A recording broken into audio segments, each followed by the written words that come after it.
Eh bien bonjour, nous voici cette fois du côté des fraises. Les fraises, elles ont été plantées il y a à peu près une quinzaine de jours.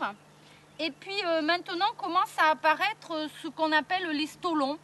C'est-à-dire que ce sont des tiges au bout desquelles se reforment des nouveaux plants de fraises.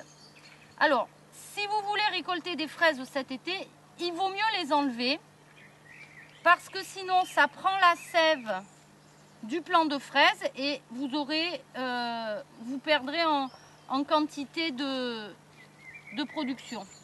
Donc il faut prendre pied par pied. Là vous avez la tige avec 2 plants de fraisier.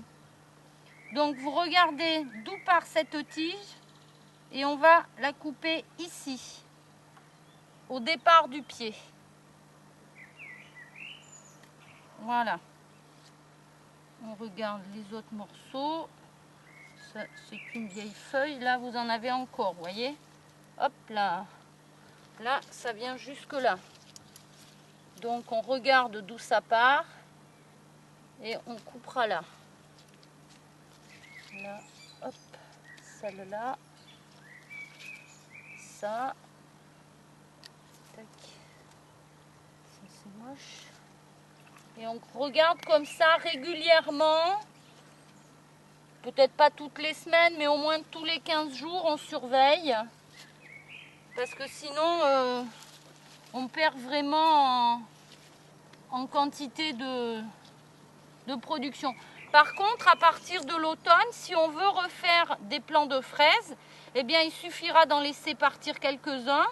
Vous voyez, à ce stade-là, vous pouvez les récupérer et vous les mettre en godet pour vous refaire d'autres plants de fraises. Mais là, c'est pareil, vous veillerez à bien les nettoyer, à couper la petite tige qui part. Et là, vous pouvez vous replanter un pied de fraise qui aura évidemment les mêmes caractéristiques que la variété que vous avez déjà. Aujourd'hui, on se retrouve dans le basilic. Vous savez que le basilic est une aromate emblématique de notre région. On en fait le pistou, ça s'utilise cuit, ça s'utilise cru. C'est une aromate qui est vraiment typique de la région. Elle ne vit que la période estivale, c'est-à-dire qu'à partir du mois de octobre-novembre, eh bien, le basilic disparaît.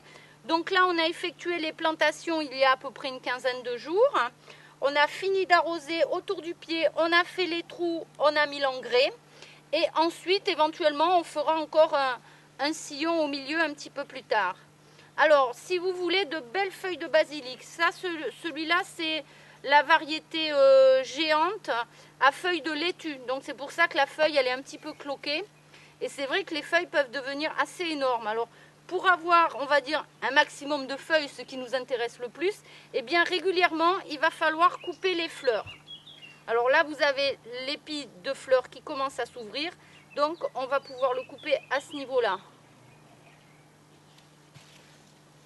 Et ensuite, on peut éventuellement aussi ébourgeonner comme ceci avec le bout de l'ongle pour limiter la floraison au maximum.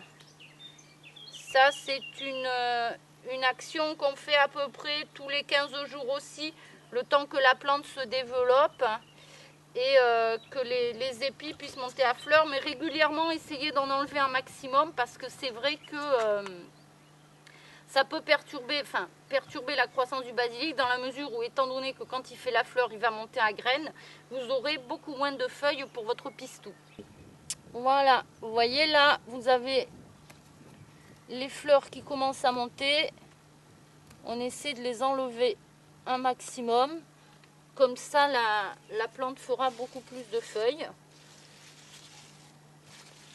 Puis, c'est vrai que le basilic, vous n'avez pas l'odeur, mais je peux vous dire que c'est exceptionnel. Ça donnerait presque faim. Hein. Alors, à côté, là, vous avez des pieds de cornichons. Vous voyez déjà les petits fruits qui se forment. Alors, nous, on essaie un petit peu de les tutorer comme ça. Et puis, régulièrement aussi, on essaie de coincer un petit peu les tiges afin qu'elles puissent comme ça grimper. Vous voyez, il suffit de récupérer un petit bout de grillage, de piquer. C'est vraiment une installation très économe. Mais c'est bien de passer régulièrement, remonter un petit peu les branches.